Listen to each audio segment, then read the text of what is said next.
आम्रपाली ने अपने दूसरे वचन में वैशाली के महाराज के सामने 3 शर्तें रख दी थी। पहली शर्त के अनुसार उसे एक सप्तभूमि प्रसाद चाहिए।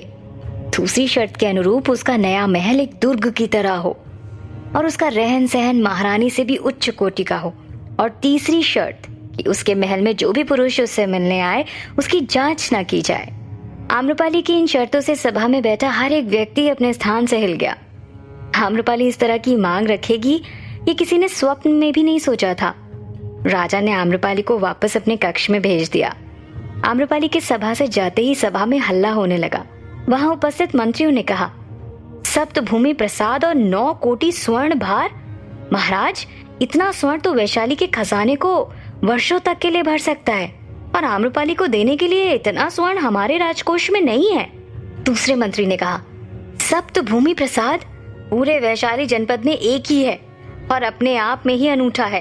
वो भला किसी नगर वधू को कैसे दिया जा सकता है? सभी मंत्री और सभासद आम्रपाली के प्रथम शर्त को लेकर असहमत थे, लेकिन सामंतों को ये मंजूर नहीं था। उन्होंने कहा, देवी आम्रपाली हमसे हमारे प्राण भी मांगेगी तो हम तैयार हैं। फिर ये सप्तभूमि प्रसाद और 9 कोटि स्वर्ण भार क्या है उनके सामने? महाराज, अगर आप उन्हें ये सब देने में असक्षम हैं तो हम मिलकर 9 कोटि स्वर्ण भार की व्यवस्था करेंगे। और रही बात सप्तभूमि प्रसाद की, तो महाराज ऐसे प्रसाद का दोबारा निर्माण किया जा सकता है। सबकी बात सुनने के बाद महाराज बोले, ठीक है, हम देवी आम्रपाली को सप्तभूमि प्रसाद और 9 कोटि स्वर्ण भार देने के लिए तैयार हैं। महारानी भी उस सभा में बैठी हुई थी। आज वो आम्रपाली के सामने खुद को बहुत कमजोर महसूस कर रही थी। जैसे ही उन्होंने महाराज का निर्णय सुना तो उनकी आंखें खुली की खुली रह गईं। वो महाराज की तरफ अचंभित होकर देख रही थी। मन में सोचने लगी कि नहीं महाराज, ऐसा आप कैसे कर सकते हैं? आज तक सप्तभूमि प्रसाद किसी रानी और राजकुमारी को भी प्राप्त नहीं हुआ, और अब वहां एक नगर वधू रहेगी? यह असंभव है। ऐसा करके महाराज राजकुमारी और रानियों की प्रतिष्ठा को उस नगर वधू के सामने गिरा रहे हैं। हमें महाराज को रोकना होगा। वो ये शर्त स्वीकार नहीं कर सकते। महारानी बुरी तरह से विचलित हो चुकी थी। भले ही आम्रपाली एक नगर वधू थी, एक ऐसे परिवार से थी जिसके पास कुछ भी नहीं था। आज अगर उसकी मांगे पूरी हो जाती हैं तो उसके पद के साथ साथ वो पूरे वैशाली की सबसे धनवान स्त्री कहलाएगी। राजा की पहली शर्त पर स्वीकृति देते ही सभा में बैठे सभी लोग राजा की जय जयकार करने लगे, लेकिन महारानी के अलावा वहां पर कोई और भी था जिसे ये स्वीकार नहीं था। वैशाली के राजगुरु, जो आम्रपाली की शर्तों से बिल्कुल भी सहमत नहीं थे। महाराज के इस निर्णय को सुनकर वो भी सोचने लगे कि अब एक नगर वधू को वो सब कुछ मिलेगा जो राजा का होता है। अगर ऐसा ही है तो नगर वधू के समक्ष हम सबका क्या मान रह जाएगा? आज तक महाराज के अलावा हमारा सिर किसी के सामने नहीं झुका, और नगर वधू को ऐसा सम्मान, ये उचित नहीं है। तभी महाराज ने कहा, देवी आम्रपाली की दूसरी शर्त की उनका आवास दुर्ग की तरह हो। इस पर महामंत्री जी आगे आए और बोले, महाराज, देवी आम्रपाली को हम सप्तभूमि प्रसाद भेंट कर रहे हैं, तो फिर उनके आवास को दुर्ग की तरह निर्माण करने की क्या आवश्यकता है?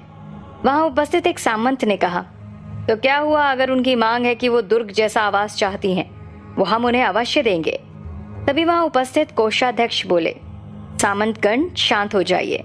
जिस तरह से आम्रपाली की शर्तें हैं, अगर हम उन्हें पूरा करने जाते हैं तो वैशाली की 7 पीढ़ियों की संपत्ति भी कम पड़ जाएगी। ये इतनी संपत्ति होगी कि वो 200 वर्षों तक आराम से बैठकर अपना भरण पोषण कर सकती हैं। सामंतों में से एक ने कहा, देवी आम्रपाली न सिर्फ नगर वधू है बल्कि वो एक जनपद कल्याणी भी है।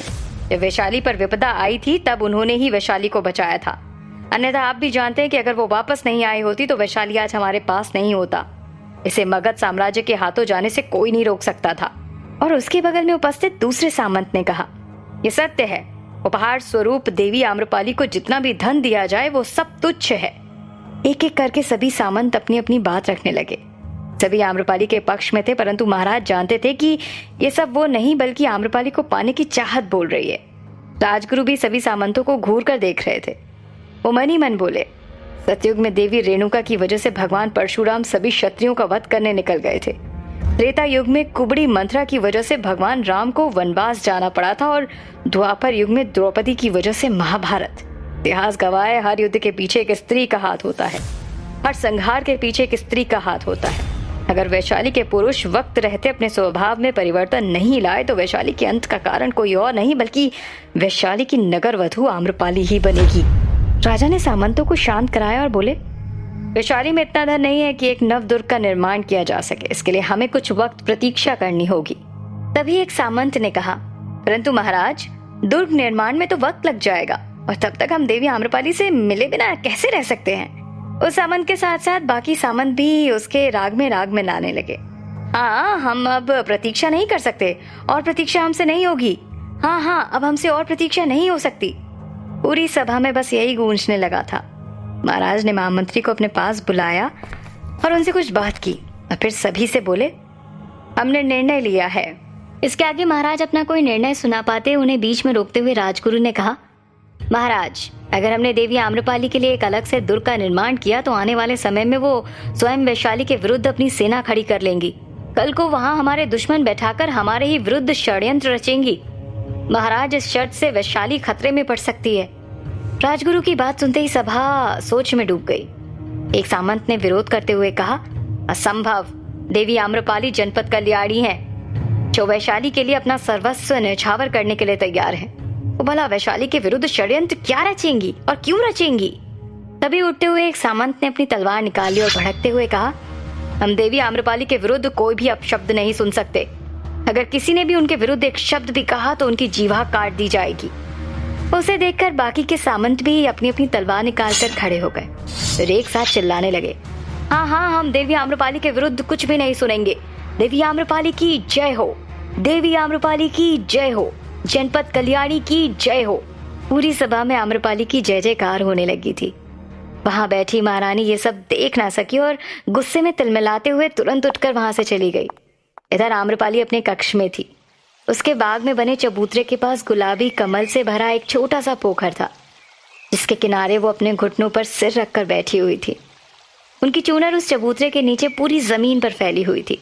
देवी आम्रपाली एक हाथ अपने घुटने पर रखकर और उस पर सिर टिकाए हुए थी और दूसरे हाथ से सरोवर के पानी को सहला रही थी। उनके मन मस्तिष्क में अपने पुराने बीते हुए दिन घूम रहे थे। बचपन में जब देवी आम्रपाली अपनी गुरु माँ अम्बे के साथ छिप छिप कर नृत्य सीखा करती थी, तब वो उनके साथ कभी कभी अटखेलियाँ भी किया करती थी। उम्र बढ़ने के साथ साथ सूरज के तेज प्रकाश की तरह उनके चेहरे की सुंदरता और चमक बढ़ती जा रही थी। उनके पिताजी महानमन कभी भी उन्हें वैशाली में घूमने नहीं देते थे, तो वो हर्षदेव के साथ छुप छुपाकर बाहर चली जाती थी।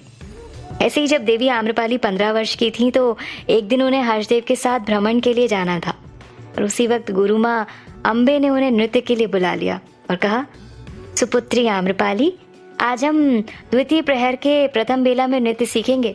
जाओ जाकर सिंदूक से अपनी पायल तो ले आओ। आम्रपाली ने अटखेलियां करते हुए उन्हें विनम्रता से कहा, गुरु माँ, आज पैर में बहुत पीड़ा हो रही है, क्या हम कल नहीं सीख सकते? इतना कहकर वो अपने पैरों को सहलाने लगी। गुरु माँ अम्बे आम्रपाली से बहुत प्रेम करती थी, बिल्कुल अपनी पुत्री की तरह। उसका झूठ समझती थी, लेकिन प्रेमवश वो हमेशा उसके पक्ष में होती थी। आम्रपाली को लगता था कि गुरु माँ उसका झूठ नहीं समझ पा रही और वो चुपके से हर्षदेव के साथ नगर भ्रमण के लिए निकल गई। उनके जाते ही देवी आम्रपाली के पिता महानमन घर वापस आए।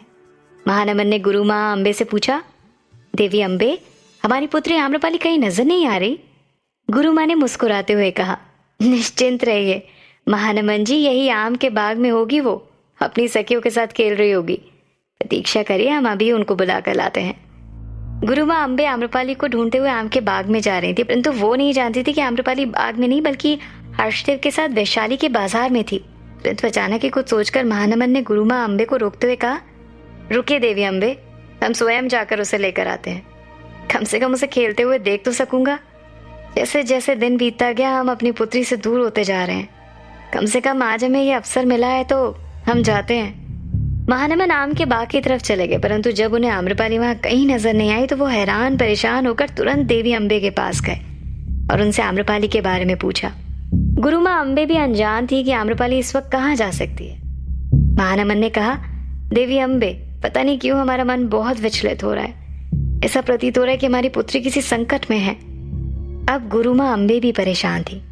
कुछ सोचते हुए वो अचानक बोली, आज वैशाली का बाजार लगा है, हमें वहां चलकर देखना चाहिए। हो सकता है कि अपनी सखियों के साथ वो वहां चली गई हो। महानमन ने कहा, नहीं देवी, पुत्री आम्रपाली बिना मेरी अनुमति के कहीं नहीं जा सकती और वैशाली का बाजार तो असंभव। तो गुरु माँ अम्बे बोली, हो सकता है वो हर्षदेव के घर पर हो, हमें उनके पास जाकर पता करना चाहिए। गुरु माँ अम्बे की बात मानकर महानमन हर्षदेव के घर गए। हर्षदेव के पिता और महानमन मित्र थे। वहां जाकर महानमन को पता चला कि हर्षदेव आम्रपाली से मिलने के लिए घर से निकला था। महानमन अब और भी ज्यादा परेशान थे। उन्हें भय था कि कहीं वाकई में आम्रपाली वैशाली के बाजार घूमने तो नहीं निकल गई। कहीं वैशाली के बाजार में दूर दूर से व्यापारी आते थे और अपना सामान बेचते थे। आम्रपाली अक्सर पुरुष वेश में छिप कर वहां जाती थी और उनकी उम्र की कन्या उन्हें देखकर उनसे मोहित हो जाती थी। आम्रपाली एक कन्या थी, इसलिए वो बाजार में उन्हीं दुकानों में जाती थी जहाँ पर खिलौने, सुंदर सुंदर चूड़ियां और वस्त्रों की दुकान लगती थी। उनके पास इतना धन नहीं होता था कि वो उन्हें खरीद सके, इसलिए वो उन्हें देखकर ही अपना मन बहला लिया करती थी। उस दिन भी वो ऐसे ही चूड़ी की दुकान के पास खड़ी हुई थी। उन चूड़ियों को लेकर खुश होती हुई लड़कियों को देख रही थी। आने वाले खतरे से अनजान आम्रपाली बहुत खुश थी। तभी अचानक उनकी नजर दुकान के निचले हिस्से की तरफ गई। वहां एक सर्प था जो धीरे धीरे एक स्त्री के पैरों की तरफ बढ़ रहा था। उन्हें देखकर आम्रपाली स्तब्ध रह गई। आम्रपाली ने उसे स्त्री की तरफ देखकर तेज आवाज में कहा, देवी वहां से हट जाइए, वहां सर्प है। वैशाली का बाजार काफी भरा हुआ रहता था, इसलिए वहां काफी चहल पहल रहती थी। उस चहल पहल में आम्रपाली की आवाज भी उस स्त्री तक नहीं पहुंच पा रही थी। जैसे ही आम्रपाली ने देखा कि वो सर्प उस स्त्री को डसने वाला है, उसने दौड़कर उस स्त्री का हाथ पकड़कर उसे नीचे की तरफ खींच लिया। उस वक्त लोगों की नजर में आम्रपाली एक पुरुष थी और कोई भी ये नहीं समझ पाया कि आम्रपाली ने उस स्त्री की जान बचाई है। सभी को ऐसा लगा जैसे आम्रपाली ने उसे छेड़ा है। उस स्त्री ने भी आम्रपाली पर आरोप लगा दिया, जिससे उसका पति आम्रपाली को रोककर खड़ा हो गया और बोला, मेरी स्त्री को स्पर्श करने की दुष्टता तुमने कैसे दिखाई? अब तुम यहाँ से बचकर नहीं जा सकते। मैं भी देखता हूँ तुम्हें कौन बचाता है। क्या हुआ था आखिर आम्रपाली के बचपन में, और आम्रपाली के अतीत का उसके वर्तमान से क्या संबंध था? जानने के लिए सुनते रहिए।